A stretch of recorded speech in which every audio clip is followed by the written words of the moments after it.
Brief History of the Empire, Part 3.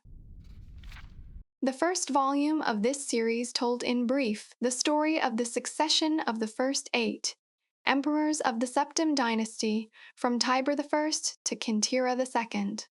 The second volume described the War of the Red Diamond and the 6 emperors that followed its aftermath, from Uriel III to Cassander I. At the end of that volume, it was described how the Emperor Cassander's half-brother Uriel IV assumed the throne of the Empire of Tamriel. It will be recalled that Uriel IV was not a Septim by birth. His mother, though she reigned as empress for many years, was a dark elf married to a true Septim emperor, Pelagius III. Uriel's father was actually Catarea I's consort after Pelagius's death, a Breton nobleman named Galavarian Lariat. Before taking the throne of empire, Cassander I had ruled the kingdom of Wayrest, but poor health had forced him to retire. Cassander had no children, so he legally adopted his half-brother Uriel and abdicated the kingdom. 7 years later, Cassander inherited the empire at the death of his mother. 3 years after that, Uriel once again found himself the recipient of Cassander's inheritance. Uriel IV's reign was a long and difficult one. Despite being a legally adopted member of the Septim family, and despite the Lariat family's high position, indeed, they were distant cousins of the Septims, few of the elder council could be persuaded to accept him fully as a blood descendant of Tiber. The council had assumed much responsibility during Catarea I's long reign, and Cassander I's short one, and a strong-willed alien monarch like Uriel IV found it impossible to command their unswerving fealty. Time and again, the council and emperor were at odds, and time and again, the council won the battle. Since the days of Pelagius II, the elder council had consisted of the wealthiest men and women in the empire, and the power they wielded was conclusive. The council's last victory over Uriel IV was posthumous.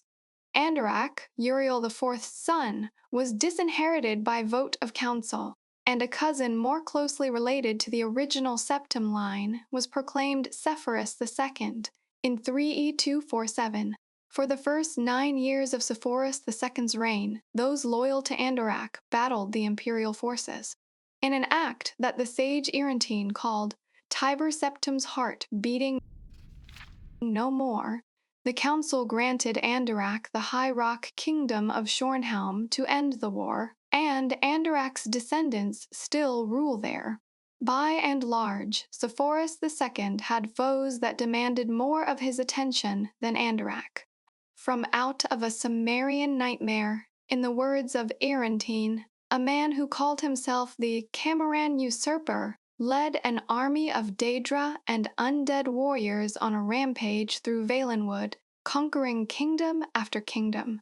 Few could resist his onslaughts, and as month turned to bloody month in the year 3E 249, even fewer tried. Sepphoris II sent more and more mercenaries into Hammerfell to stop the usurper's northward march, but they were bribed or slaughtered and raised as undead.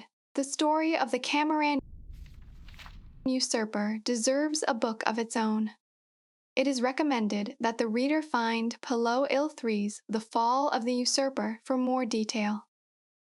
In short, however, the destruction of the forces of the usurper had little do with the efforts of the emperor.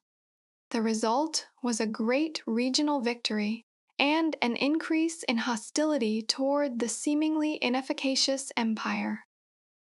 Uriel V, Sepphoris II's son and successor, swiveled opinion back toward the latent power of the empire.